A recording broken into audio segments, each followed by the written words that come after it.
Oh, All yeah. right, so we're back to Cracks in Postmodernity with the very special guest, Andre Aciman. Thank you so much for coming on. Thank you for having me. So no, I'll start by saying, I, like many others, discovered your work through Call Me by Your Name. When I saw the trailer first, I decided that I had to read the book before seeing the movie. So I quickly got a copy, read through it all in just a couple of days. But after reading it, I decided that I needed to read more of your books because of how profound Call Me by Your Name was. So I would want to start with Out of Egypt, since that was your first book, your memoir about your upbringing in Egypt. So can you talk a little bit first about your ethnic background and the mix of ethnic groups that you lived amongst at that time in Egypt? Yeah. Um, Egypt, at the time that I was growing up, we're talking about the 50s and the very early 60s, was fast becoming an Egyptian city. In other words, populated by people for whom Arabic is the dominant language, which makes perfect sense because it wasn't an Arab-speaking country. But where I was living, and in Alexandria in particular, it had become a heavily Europeanized city. Mhm. Many Europeans, not all of them from the what you might call the upper echelons. Many of them were workers, but you had Greeks, Armenians, Lebanese, Syrians living there. Turks, I'm part of the Turkish sort of diaspora, if you want to call it.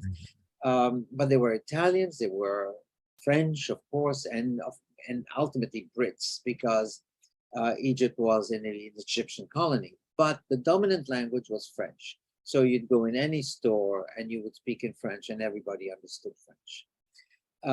Which is ironic because though it belonged to England, French had become the dominant culture. And in other words, the Comédie Française, which is the sort of national theaters company of France, used to come every year. The ballet used to come every year. And we had a Grand Slam event every year in Egypt, where basically anybody who was interested in tennis could go and see and just watch the game. You had world-class champions coming to Alexandria. So it was a very Europeanized city, and in many respects, we never thought that this was going to change. It did change, however, after 1956, when the Egyptian government nationalized the Suez Canal. In other words, the Brits had basically commissioned it, they had invested in it, the French had paid a lot of money in it, and of course, the Egyptians felt that it was in their territory and they should take it. How legitimate that is a different question that I would never understand and I don't want to get into. But it meant that after 1956, when Brits and the French have declared war on Egypt, all French citizens and all English citizens were basically expelled right away. It so happens that also Jews were affected, and I'll stop here because Israel had also joined France and Germany and England to attack Egypt. And therefore all Jews were menaced. Many were kicked out, and eventually all of them left. All Jews left Egypt. It became basically a Judenrein kind of country where there are no Jews left, or 3 or 4 at most, in Cairo and in Alexandria. Mhm. So So that's where and I come from. Okay. So, and you said that the kind of dominant language was French Yes. at the time. So, how many languages did you speak growing up exactly? Well, you spoke French at home. You spoke Arabic on the street because everybody understood Arabic. Mhm. That was a dumb. So I spoke Arabic. I studied Arabic at school. I went to British school, so I had to learn English as an acquired language. Mhm. And I knew Italian already, and many of my friends were Greeks, so we spoke in Greek. Wow. Uh, so it was a very multicultural country. It doesn't mean that, unlike the United States, every group did not necessarily like the others, but they knew they had to cohabit together. Mm. And so they did the best they could. And eventually everybody lived together quite well, I have to say. Although there were suspicions, they are Greeks, they're Sure. not like us, they're Italians, Mhm. they're not like us, that sort of thing. But that's not unusual in the rest of the world. Of course. No, and it's interesting because etymology, word roots play a big role in a lot of your writing. So, I mean, those who know Call Me by Your Name, there's the scene with the etymology of apricot. but one from out of Egypt that I found interesting. I believe it was a Passover Seder where there were both Jewish and non-Jewish family members sitting around the table. And there was a Greek Orthodox family member who said amen at the end of the Haggadah. Yeah. And I think everyone looked at her and she was saying, it's amen means the same thing in both the Christian and Jewish context. And then this launches a theological kind of debate about, do we all worship the same God or not? So no, and then there's, I think following that scene, you talked about going into the Greek Orthodox Church to light a candle with her. So no, I'm curious to know more about the fact that you're in such a spiritually religious diverse area growing up. How did that kind of shape your sense of self, your sense of reality, being exposed to all of that? Well, what it does mean, in my case, because I was exposed, and basically I went to church, I went to synagogue, I don't think I ever went into but I did enter, of course, a Muslim temple Mosque, yeah. because I had to take my shoes off. But you did this with total tolerance. In my particular case, not because I was tolerant, but because I didn't believe in any of it. Mhm. I had no patience for religion, and I still have remained that way. I hate religions. So I have I'm a lapsed Jew. I never learned a single prayer from Judaism. I didn't care to know it. I know the Our Father because that's what I was taught, which is a Christian prayer. But it doesn't matter. I don't care for any of it. In many cases, people were religious. My family was very Orthodox in certain parts of it, not all of it was. But basically, I wasn't. My father certainly wasn't. My mother pretended to be, but she wasn't. And my grandparents were somewhat religious, but I don't know how religious they were. They never discussed it. Mhm. They just went through the rituals, and I just hated it. But I mean, it was a universe, Alexandria in particular, in those years, where all religions cohabited also. In other words, your friends were Greek Orthodox, they were Italian Catholics, you understood what they believed in, they understood what you believed in, and so on and so forth. And it's interesting though, just considering like the title of the book itself, Out of Egypt, which you see that in the prophet Hosea in the Hebrew scriptures, Yeah. and within the Jewish context, referring to the Jewish exodus coming out of Egypt. In a Christian context, you can talk about Jesus's exile into Egypt. Right. So whether you're looking at it spiritually, historically, it's a very charged kind of phrase, the title. But I'm wondering, to what extent does your experience of leaving Egypt, going out of Egypt, resonate with these larger spiritual or historical contexts of that phrase? Well, I mean, for us in particular, in my family and myself included, it was totally ironic. Here we are about to leave Egypt, which is the ultimate Jewish ritual, leaving Egypt, finding liberation once you leave Egypt. We didn't want to leave Egypt. We were very happy and very content to live the kind of life we led in Egypt. So were my parents. My mother never worked. She liked her friends. She would visit people. My father lived a rather secular life with various mistresses, which is a known fact. I've never made a secret of it. And so they were content. They were wealthy. So what's to give up? What's better than this? Eventually, we were kicked out. In other words, the choice was taken away from us. And I don't think my father certainly never recovered. And I sort of have turned to writing, but usually about loss. And that has been sort of the dominant key in which most of the things I write. There's always an expectation or a remembrance of a loss that has bruised us permanently. Yeah, I mean, I think that's clear both in the fiction and the nonfiction, this sense of longing for something, yearning, and yet we recognize its absence. There's something lacking. That's something I want to get on to a little bit later. Okay. But I did want to mention, so after Out of Egypt, I went to read your collection of essays, Alibis. And I noticed how much the themes of memory and desire, but also presence and absence pervade so much of your writing. And I couldn't help but discern perhaps a kind of Platonic or maybe an Augustinian influence there. There's definitely a lot of philosophical threads going through there. So can you talk a little bit more about whatever philosophical influences or other, I don't know, sources that helped you to understand the themes of memory, desire, presence, absence, longing, lack, etc.? Well, yeah, I mean, you're right. Talking about Plato is particularly influential, has been. But I don't know that I have ever found a philosopher who's allowed me to reconcile what I lived through with the larger context of how I could sort of work it out on paper, as it were. Usually I find that fiction allows me to do that far better than musing in an essay. I love writing essays because my essays permit me to explore things, but they don't permit me to close the issue, whereas fiction allows me to find some sort of temporary and ephemeral closure, which is why I always end up writing the same book differently each and every time. I'm willing to concede that point. But it remains that philosophically, I am very much, oh, you mentioned Augustine.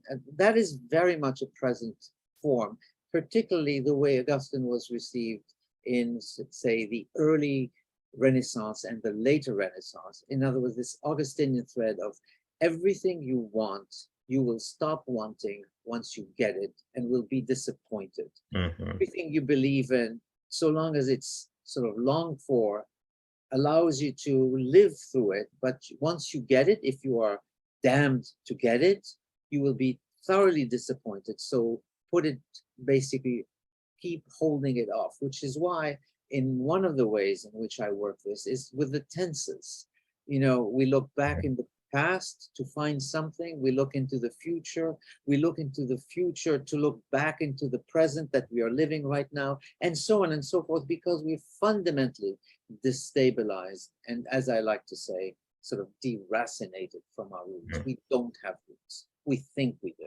And one of the things that has basically spoken to a lot of people, particularly young people, is that the however much we believe in what life holds as a promise, we're also smart enough to know that it is basically fiction that we're longing for, that it is very nebulous, and that we maybe should not try to get there because we will be disappointed. There's that sense that we are not able to live and experience the present. And I always make fun. Sorry if I'm going on, but No, I mean, it definitely, what I'm hearing, definitely that Augustinian sense of restlessness, the restlessness of the heart, you know, always longing for more. And there is a line that really stood out to me in Alibis where you say memory is a form of numbness that cheats the senses. You feel neither sorrow nor joy. You feel that you're feeling nothing. And I mean, it's interesting because, you know, that resonates with what you're saying now, but it's also, when you write about memories, it's so full of these palpable emotions, these sensations. So I wonder, can memory be both something full and empty at the same time? Like, can it be this paradoxical kind of coexistence? I don't know about memory itself.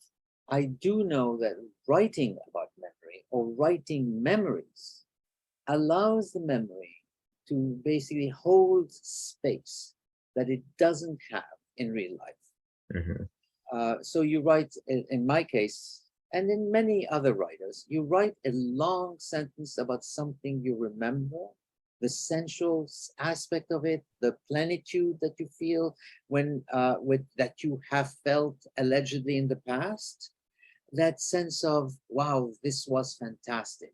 When you write it, you extend it, you elaborate it, you give it a scope that in real life it doesn't have.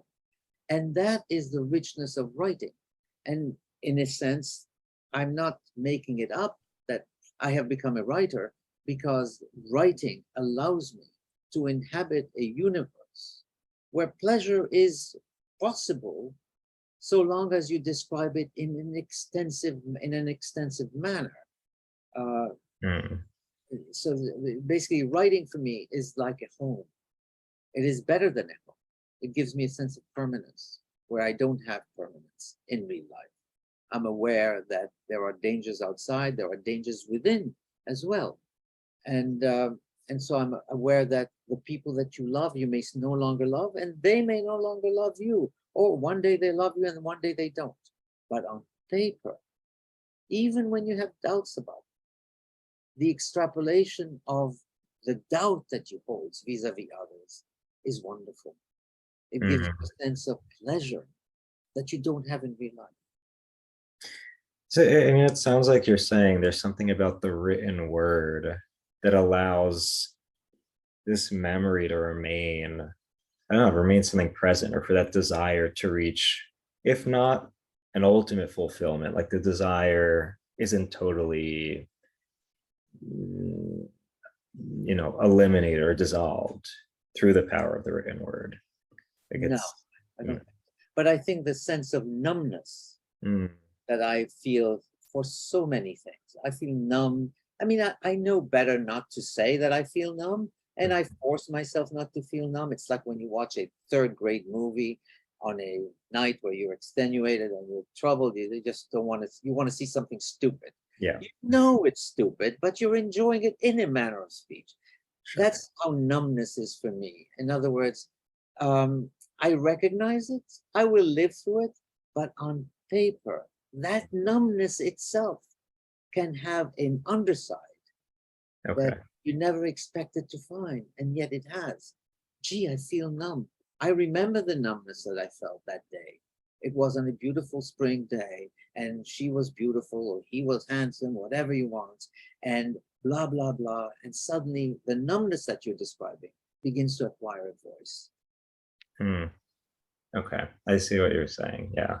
No, and it's the other major theme that we see in alibis, but again, in most of your other work, is the significance of place, of cities, of a location, especially considering, you moved around from place to place in your childhood, you visited places in your adulthood. So what role does place, this physical location, play in shaping our desire and our sense of identity? Our sense of identity, I don't think, is defined by place. Mhm. Most of our lives are spent with other people, and I think other people do have they contribute, let's say, they don't define you, but they contribute to your definition of who you are. You define yourself vis-a-vis or in opposition to other people. At least I do. Um, I hate his features, I don't like him, etc., etc. I like myself better. I'm much better than that. Yeah. You use the other person as a foil in order to define yourself. Place doesn't do it for me. I have loved certain places and I go back to them all the time, but I don't find that they help me define myself. Even acquiring and going to a place whose language I know and is not English, yeah, I can understand enjoying speaking that language, but it doesn't do anything to the me who's me. In fact, there is no me who's me, because the me who's me is changing every single day. Mm. So I don't find that place is that important. I can claim, and if you want me to, I will say so, but I won't believe it, that place is important to my experience of life, since place has defined in many respects, what happened to me. Mhm. But has it contributed to me? No, I don't think so. I've lived in Italy for quite a few years. Did I love it? No. I lived in France. Did I love it? No, not really. I live in the States for about 50 years. Mm. Am I American? I doubt it. I am a New Yorker. That's obvious. Oh, that's what I was gonna Be a say. New Yorker, Yeah. it's not difficult to be a New Yorker. Well, you write about New York with such vivid emotion. So I mean, I can't help but feel like New York is significant for you in some way, or it's Yeah. impacted you in some way. So what is it about the city that's, I don't know, that speaks to you so much? I don't know if it's the city itself. It's, for example, I go into Central Park every day, at least Mhm. twice. Do I like Central Park? I don't know. I don't know. Does it remind me of the country? It does, especially when I don't see the buildings around it. Do I like the countryside? Absolutely not. Okay. People think I love the beach. I can only stand the beach for about 15 minutes. Yeah, me too. And I, because I get sunburned, I get bored, I have nothing to do. I can't read at the beach. I'll fall asleep. Do I like listening to people near me talking and chit-chatting and listening to their radio? I find it detestable. So I don't like the beach. I like it for a few minutes when I jump in the water, and then I'm bored Mm, and I want to go back home. And when I go back home, what do I want to do? I want to sit in front of my computer and work. mm, I can do that for many hours. The beach, no. yeah. And the Central Park, a good hour walk in Central Park. Yeah, what I like about New York, I don't know. I don't even know that I like New York. But I've lived here, and it's so easy to say, I love New York, Mm. or to claim that you belong here. I those are words. They're not good enough for me. I mean, what I sense when I read your writing about New York City, there's this fluidity about the interactions, about the things that go on, people's experiences. And I think that does overlap with, again, the fluidity of desire in your writing. I don't know. That's what I perceive. I don't know if there's anything intentional about it or if you see that. Well, it's what you might call the edge in my writing. And Hmm. edge is basically about desire. Yeah. It is desire for other people. It is desire for something better than what is ordinarily given to us. I don't know what that is, to be honest, but I know that I long for things. I'm looking for something. Hmm. I don't know if I'm looking for someone or I'm looking for something. I will never know. Okay, because when I meet someone, I find them actually not that interesting, especially if we're having coffee together. After a while, okay, this has been nice. Thank you. Goodbye. Yeah. Uh, but that's something else. I don't know what it is. So I don't know how to answer the question, because there's Mhm. obviously some desire animating me. Otherwise, I Sure. wouldn't go out.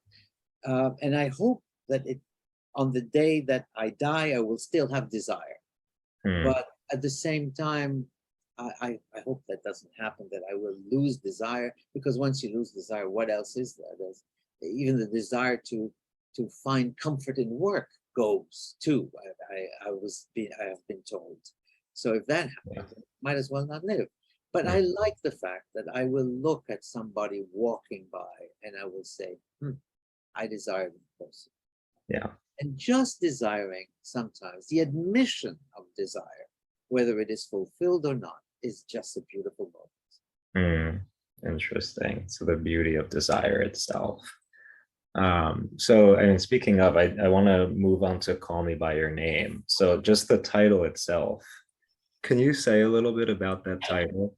Yes, I've gone public with the title um, because I used to know two women who were partners, and they had the same name. Mm. So I once asked my wife, I said, when they make love and they speak each other's names while they're making love, do you think there is a confusion between them? When one calls the other, is she or using her name or the other person's name? Mm. And I love the idea because it gave a certain dimension that it had never crossed my mind, but it came to me through comedy because I was making fun of it Yeah. fundamentally. But then I realized, wait a second, if you call somebody by your name and they call you by theirs, then in essence, you're swapping identities.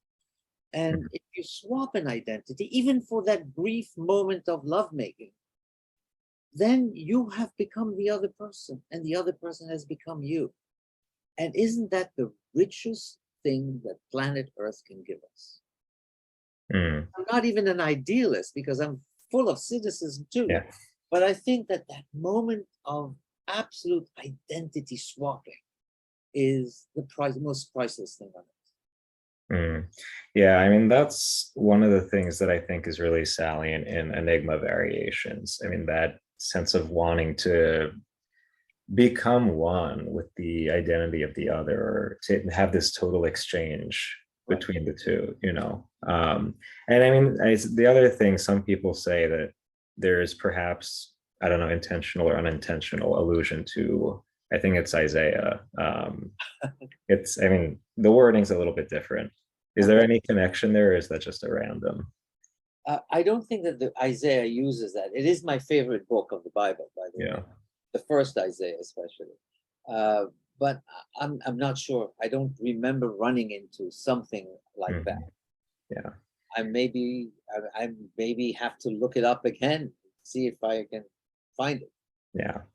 Yeah. So no, I mean, just now I want to talk a little bit more about Elio's character, because one of the things that if you only watch the movie and don't read the book, you don't see how much his internal monologues, his Oh yeah, self-reflection, I mean, that to me is what I enjoyed most about the book, that this person drives himself crazy analyzing all the minutiae of his memories, of his desires. Um, he's so aware, so conscious of his experience of longing, how palpable this just the desires are.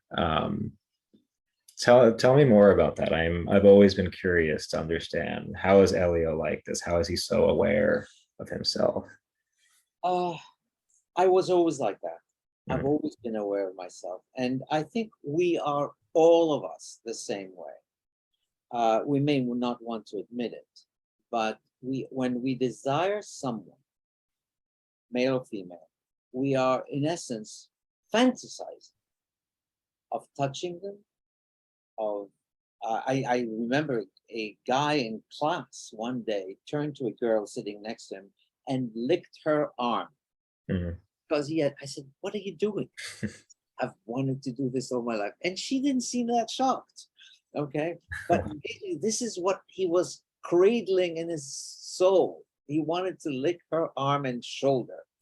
Uh, but I think we all go through this, and essentially, when we want to sleep with someone, we are combated by desire, which is raw and frank, and there are no secrets. And at the same time, we know that it's going to be very difficult to attain that goal. And so we try to disparage them at the same time that we desire them. And I think that Elio does this constantly. He's constantly longing for this other person, examining every part of his body that he can see, to the point that his arm is not as tanned as his outer arm. mhm, And he's thinking of lizards, and he's looking at his chin and then saying, gee, the chin looks very much like the heel of his foot. And mm, clearly he's just fantasizing, examining this other person, and examining because he cannot touch him. He cannot bring himself to touch. He's not allowed to, he feels, to touch. And he can see in the other's gaze a sort of repulsion, almost a kind of chilling look that is forbidding for him. And so he knows to behave, and he has to behave. He has no secret about desiring Oliver from page one. I didn't want that to be sort of the creeping recognition that we have desire, or so and so. I just wanted to lay it out outside from the very beginning. But it's difficult to do. And when he does make his fundamental confession, he says absolutely nothing. He does not say, I desire you, or I love you, or I want your body at night. None of that happens. He just speaks very, very generically. And the other person intercepts what the underlying theme of that conversation is. And so the other person is also the one who says, we must never speak about those things again. What are those things that they were talking about? We don't know because we haven't been told, but they know. yeah, and I think there are moments of fantasy in Elio's behavior towards Oliver, where he wants him to come into his room at night, and in fact almost feels that he has come into his room at night, and they're lying naked, and he's on top of him, and he's imagining this, grotesquely imagining, because he's going into all kinds of details, which is what we all do. And hopefully we continue to do until we die, when we long for something. We don't think of clean things, but we want to go as precisely as possible in what it is we want from this other person. How is this other person going to make love to us? mm, yeah, and one of the things that does not appear in the book, but I think they added into the movie at the very end. After he gets off the phone with Oliver, Yeah. he finds out about the marriage, Oh yeah. and he's staring into the fire and Oh starts yeah. crying, and then the credits roll. Yeah. I mean, that was an interesting addition because I think what I'm imagining in this moment is that he realizes that this flame of love, this desire, it's limited, it's finite, it can burn you. And that as much as the desire can consume you and possesses you, that it's impossible to fully possess the object of your desire, the other person. But at the same time, as much as that fire burns you, that realization is painful. The fact that the desire remains, like, there's that itself, to me, it was like a sign of hope that he's looking into this flame which burns him, but it's also a light. It's something that continues to goad him on, even though he's lost Oliver. So I'm just wondering for you, like, the fact that we continue to desire things despite losing what we want, despite losing the object, do you think that's a reason to have hope? Is that a positive thing? Uh, I think we should always have hope. In my own life experience, running into someone that you loved once upon a time, many years, many years in my case, because I have many years behind me, uh, it's not always pleasurable. Mhm. It is nice to find out that there is a lingering friendship going on, sweet, uh, but the desire is not there and the intimacy is not there. We can speak very frankly to each other about who we were back then, what we wanted, Mhm. what we got, what we didn't get. Um, but by and large, I think that the future truncates something. I do think that in Elio and Oliver's case, I wanted to see them get back together, which I did in a different book. And I thought that there was hope there. There was something that allowed them to build, even after many years, to rebuild what they had. I hate the idea that something so powerful as what they had should just peter away. In Mhm. my life, it has. On the other hand, some people that I've longed for and had in the past, I have never met them again. So I have no idea what we would be doing together many years later. I don't think we would. But there's always that hope. And I think you're right. When he looks into the fire, he begins to weep a tiny bit, Mhm. but he's also smiling. If you look at his face, I've seen too many times that Yeah, this, I can imagine. but he's not unhappy. No. He understands. It's not, he's not sort of putting the kibosh on it, but at the same time, he realizes that however wonderful it was, it may not last out in time. It could, and there is a sense of what I like to call plenitude as he's Mhm. watched. Because what happens at the very, very end, he hears his mother calling him, Elio, and he Yeah. turns around, and then the movie ends. And at that point, you can have a sense that he still has his family, he still has love around him. It may not last, as we will find later on, but there's something wonderful in the fact that this young man has encountered love and is ready to move on in life.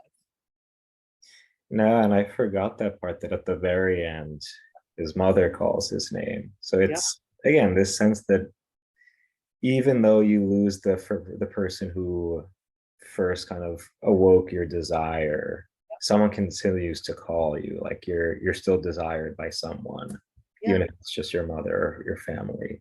Yeah. Um, yeah, and I see how a lot of the themes are, continued into Enigma variations, which I have to say that's my favorite of the novels, and explored in different ways, of course. So yeah, what I would really stands out to me in Enigma variations is how you portray desire and identity as being enshrouded in this sense of mystery, that we're always in this kind of fluid state of tension between desire and its consummation. So like one of the images you use about the bridge. So one of the characters Oh, says, they're longing not to be on one side of the bridge or the other, but in between, walking on the bridge. So that space in between of mystery, of being suspended in the tension of desire. Also the like I said before, the desire for unity, oneness, to possess, to be to consummate the desire for the other. And like a lot of the erotic scenes in the book evoke a sense of consuming and being consumed by the other, becoming totally one. This exchange of identity, as you said. And there's a frequent reference to wanting to see the other's face during intercourse. So I wanted to ask you about like what's significant about the face of the other? What does their face reveal to us about our desire or what we want? Oh God. I'm going to try to answer this question Okay. as candidly as I can, but at the same time, it has to be shrouded somewhat. Okay. I like to look at somebody's face when I make love to them because I want them. I mean, some of the women I've known in my life shut their eyes. Mm. And I find that is almost solitary. It makes me feel very alone. As Chloe will say to the young man when they make love after many years, after 4 years of being in college together, she says, "Look at me. I want you basically to look at me when you reach orgasm because I want to see it in your eyes." Because that becomes an important moment. If you shut your eyes or you look elsewhere or you're not focused, then you're not making love to me. You're making love to either somebody else, you're making love to the ceiling, to whatever it is, but not with me.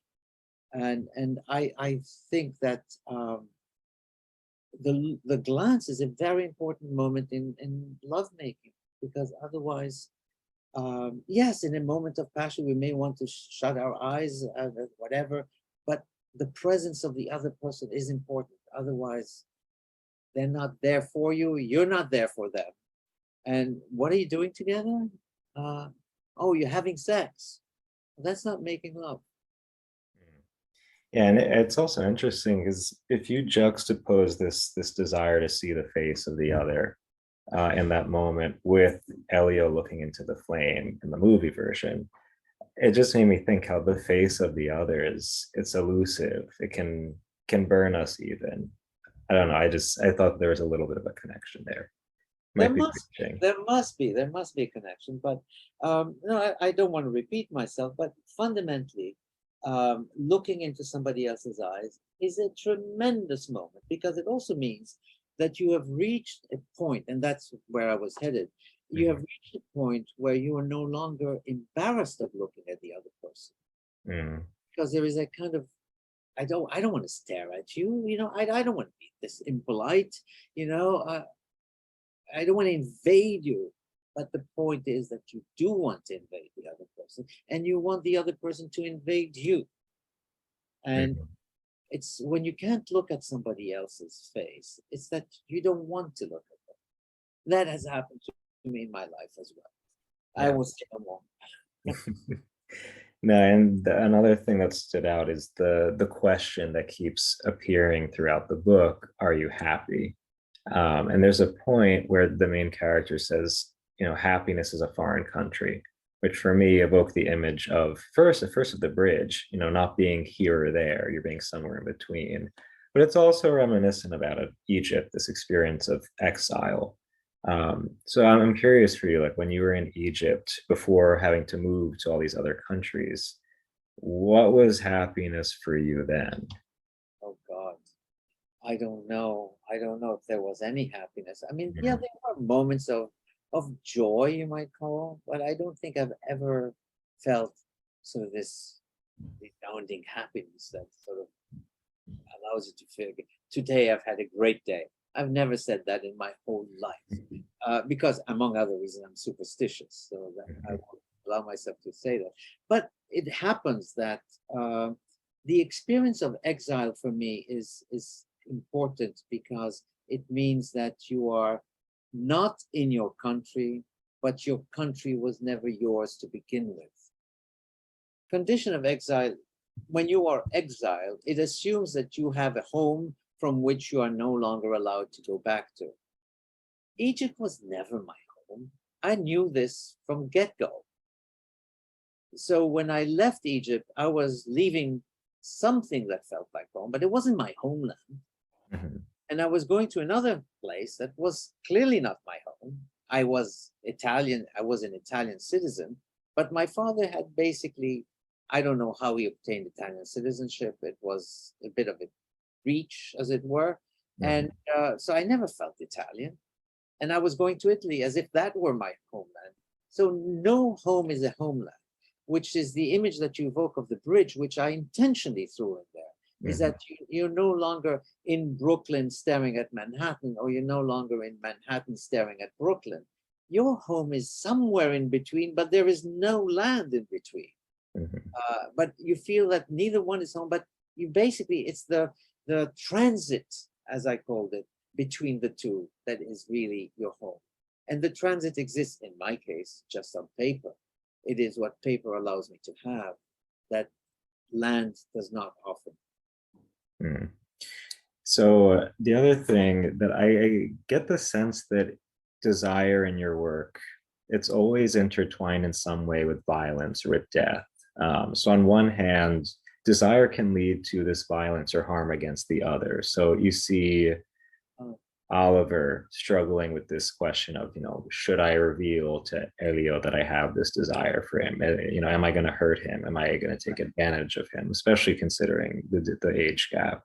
On the other hand, there's the death to self, the violence to the self, and allowing yourself to kind of give yourself to the other. So in Enigma Variations, there's a line where a character who's married with a child says, I no longer belong to myself. I belong to my child, my husband, my home. So it's again like losing yourself, saying yes to this other, giving yourself to the other. So I don't know, in what sense do desire and death, desire and even violence coexist with each other? I don't know. I don't know if this is a fair question, because I don't think that there is violence in my work Hmm. Okay. unless you see it, or you extrapolate it. I have never liked violence.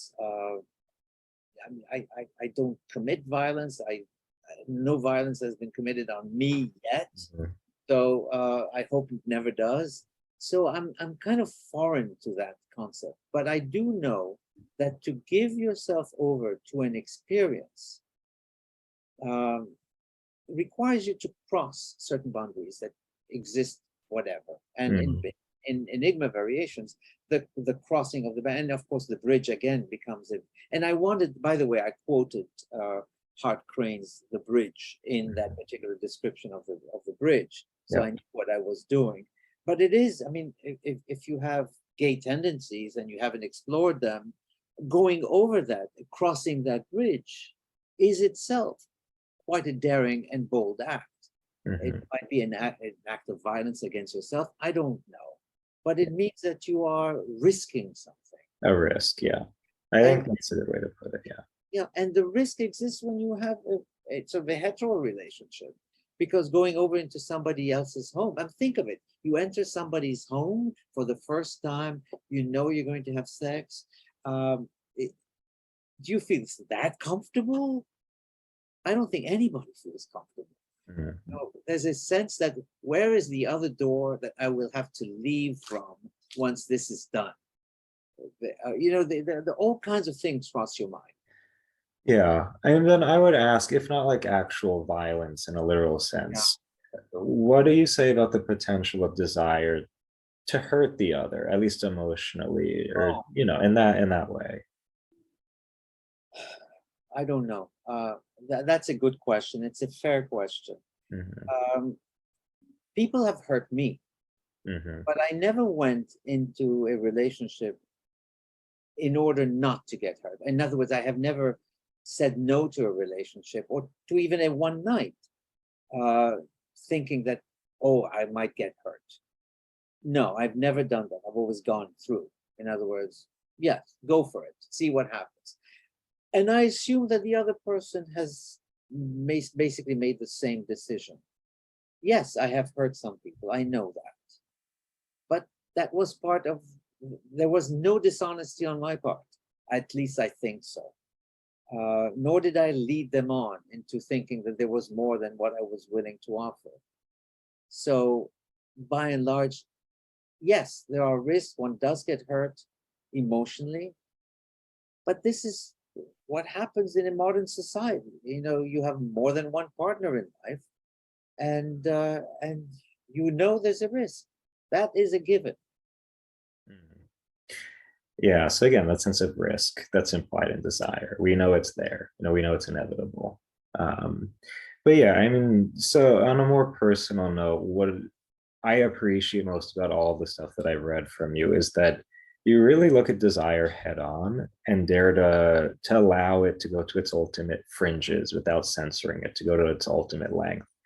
And I see that just to be such a contrast against what I see so many other people do in the world. I think people are afraid of their desire, so they're inclined to reel it in, to cover it up, to censor it, either because of the fear of that risk, as you said, that it's going to be painful, that it's going to hurt me, or that it's going to lead me into trouble, that it's going to lead to destruction. So I don't know why are so many of us afraid to desire? Why this need to censor, to hold it in, to mask it? I don't know. I don't know that there's a why. First of all, let's begin with this. Most people I have found uh, are not that honest with themselves. Mm, In other words, they know that they have a desire, but at the same time, they want to consider it sort of transitory. okay. It's not going to last, so why take it seriously and so on. Or secondly, you have that the other person is in fact in another relationship. And you know that it would be a waste of your time and you will be humiliated in addition to everything if you cross that line. You know that they're very happy and nobody is that happy as they claim, but they're happy enough that you know you will introduce an aspect that might even ruin your friendship with them. So you don't do it. These are some of the boundaries that we live with. But by and large, I find that, and I say this without any sort of vanity, is that every time I have said something that is almost outlandish in my description, of course, at the same time that I'm outlandish, I'm also extremely tactful and very graceful in what I write and how I write. So the one is covering up the other, but the fact that I'm bold enough to say what I'm saying is still there. I find that a lot of people will end up saying, oh, that's exactly how I feel. Mhm.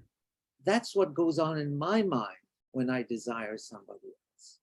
I have the same fears and I have the same exact fantasies.